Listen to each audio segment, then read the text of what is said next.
আমার বাবা, আমার স্ত্রী, আমার ছেলে, আমার মেয়ে, এদেরও যদি কখনো স্বার্থে আঘাত পড়ে, দেখবেন সেও আপনার পাশ থেকে সরে যাচ্ছে। এমন হয়নি কখনো?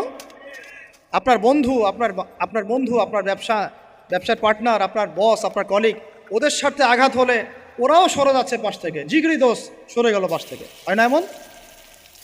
ভালোবাসা দুই প্রকার। বলেন কয় প্রকার? আমার সাথে বলেন, এখানে শেষ করে দিব 10টা মিনিট। ভালোবাসা কয় প্রকার?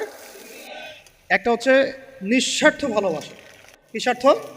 কোনো স্বার্থ নাই, নিঃস্বার্থভাবে ভালোবাসা। একটা হচ্ছে কোনো না কোনো স্বার্থ জড়িত আছে এমন ভালোবাসা। আপনার স্ত্রীর চাহিদাও যদি আপনি পূরণ করতে ব্যর্থ হন, দেখবেন স্ত্রীর সাথে আপনার গন্ডগোল লেগে যাচ্ছে, যদিও সে হালাল বৈধ। তাই না? এমন হয় না অনেক সময়? আমি তো অনেক দিন বলেছি, অনেক দিন আগেও বলেছি, 5 বছর 6 বছর আগে, যে মানুষ আসলেই মানুষের অবস্থানকে মূল্যায়ন করে। ভিতর থেকে মানুষকে শুধু মূল্যায়ন করে আল্লাহ রাব্বুল আলামিন।